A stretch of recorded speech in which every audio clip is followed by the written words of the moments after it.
Great, and welcome to the Energy Quick Take in 10 update, special update. My name is James Mick. I'm a senior portfolio manager with Tortoise, and with me is my fellow senior portfolio manager, Brian Kessens. And today, we just want to give you a little bit of an update on what's going on with the Iranian situation, and we'll try to answer some questions. We're just going to go back and forth, ask each other different questions, and see what's happening in the market. So to start, Brian, what surprised you so far about the movements of crude oil? And we last had an update. Rob and Hunter did one about a week ago. So what surprised you since that time? Yeah. I think the biggest thing that surprised me, frankly, is we've had the situation in recent history. You only have to go back to 2022 to see when crude oil prices were actually above $120 or $120. Actually, they peaked at $123. No surprise, the reason for that was we had a relatively large producer of crude oil, that being Russia. They attacked Ukraine, and there was some sense about what would happen with that production. And indeed, the West started to sanction some of that oil, and we saw prices were relatively elevated. In fact, for the year, the price of crude oil averaged about $94 per barrel, which, not coincidentally, is about where WTI is at as we sit here today. Right. The other thing that maybe surprised me a bit is just it has been a really, really volatile. We're seeing 5-10% price movements just from a remark by either the president or one of his secretaries, or when Iran does something. So I think that just speaks to the uncertainty of the situation, how long is it going to last, and what is indeed the lasting magnitude of the impacts. Yes, duration obviously is the key question. So James, just thinking about crude oil, has the market been rational in terms of your view of that pricing for crude oil? I think generally yes. If you look at the way the structure has worked, I mean, we've seen a pretty sharp increase in terms of the front months, which we should. Again, back to our duration question, we don't know, so the market has certainly elevated itself in the front months. But in the outer months, you have seen the curve go up a little bit, but it hasn't been dramatic. Yep. And so I think you're in a steep backwardation now, which makes sense.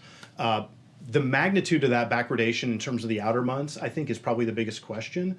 What should be priced into there? Clearly, we're pricing in some disruption still. I would say it's probably more related to the inventory side. That's where I think the biggest question would be, is how fast do you refill that inventory level? And that's up for debate.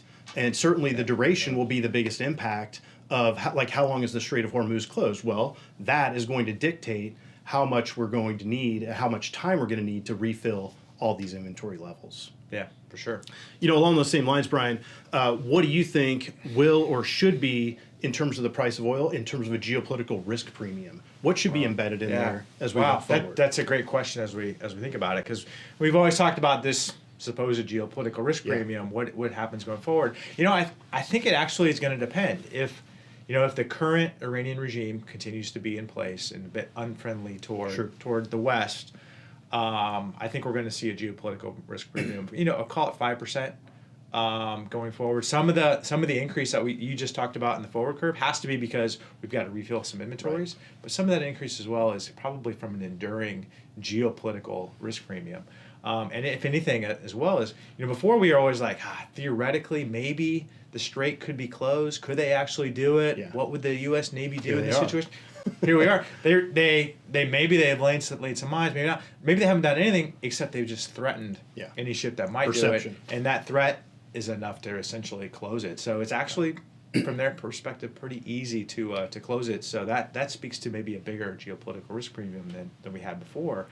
On the flip side, though, I would say, and I said it depends, because if we do get a regime in place, not the existing one, but it is friendly to Western interests, where you say, well, really, there's no threat ever of the Strait being closed again because of this new regime, you could argue that there's really no, or certainly much less of a geopolitical premium that would be in place than we've seen before. So, like anything else with this situation, it kind of depends. Yeah, and I mean, obviously, closing the Strait was always the biggest risk, and that's where we are now, obviously. For sure. So. And we said, if it was closed, we might be over $100 per barrel, and we've seen that. Yeah, we have seen that. So James, back to you. Are you anticipating that there's an off-ramp for the administration to take here? I think there is, certainly. Obviously, you've got multiple parties at play here. That's probably the biggest risk. You've got the Gulf Coast countries that are out there as well, UAE, Saudi, et cetera. I think they're pretty well contained in terms of if something happens on a positive side, you come to a resolution, they're going to be more than happy to see a resolution of any kind. If you step back, though, you still have three parties involved: Iran, the U.S., and Israel. Israel probably has a different perspective than the U.S., but I think the U.S. clearly has the most optionality here. But to your point, its regime change is probably the question. What are they actually after as a country? What do we want to see happen? Because if we get regime change, that's a bigger deal, but it also takes longer. And that could be, to your point, less geopolitical risk premium in the stock or in the price of crude on a go-forward basis. But again, how much pain are we willing to accept in the terms of higher crude oil prices to get that accomplished? I don't know, but I think the off-ramps are certainly there for the U.S. I think Iran would probably take any off-ramp at this point to de-escalate, short of regime change. They clearly don't want that. So I think that their impetus is, let's get this done as fast as possible. I think that from a U.S. perspective, I think they've got multiple off-ramps. The president has allowed himself that. But the question is where does that leave us? So I think there are plenty, but it's going to be a determining factor is the duration. Yeah, for sure. And maybe back to you, Brian, LNG clearly has responded pretty strongly to this disruption in the Strait. Maybe what other areas have a little bit below the surface that have also responded from a stock or from a sector perspective? Yeah, no, great question, because clearly crude oil prices are higher. LNG prices are higher. Easy. Who produces LNG? We're still not Qatar, but the U.S. does. And it's by the crude oil producers. Seems pretty easy. But yeah, if you do look, there's actually a number of different companies that can potentially benefit from the situation as well. But not just LNG and crude oil goes through the Strait, but refined product actually goes through the Strait as well. Anywhere between 3 and 4 million barrels per day, which is pretty significant as you think about the global market and taking that off of the market. So generally, we are seeing refining spreads actually move higher too. Yeah. And then the subtle thing with that as well is if you're a U.S. refiner, one of the key inputs or costs for you is natural gas. True. And internationally, we just talked about the price of LNG is moving higher. So if I'm a European refiner or an Asian refiner, oh wow, my gas prices are a lot higher.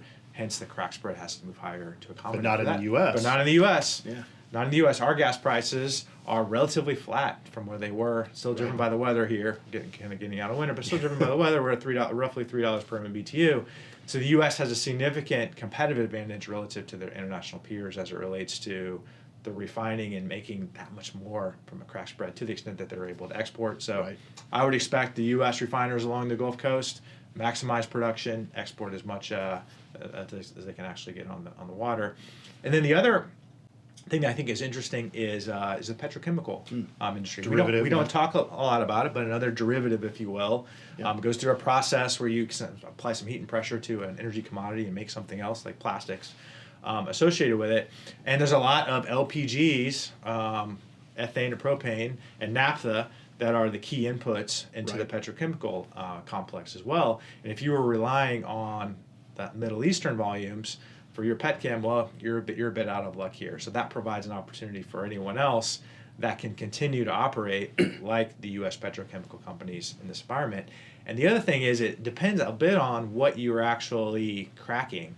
Are you cracking naphtha, which is more priced on the price of crude oil, and that price is significantly higher, so you're disadvantaged. But if you're using ethane or propane, which in the U.S.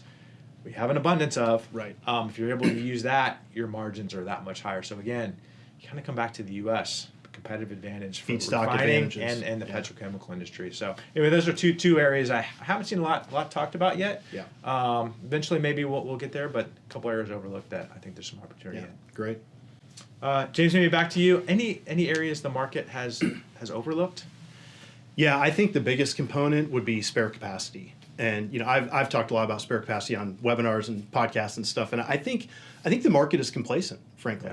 And as we look back, our view of spare capacity was maybe much different than, say, like the IEA and what the countries had available from an OPEC perspective.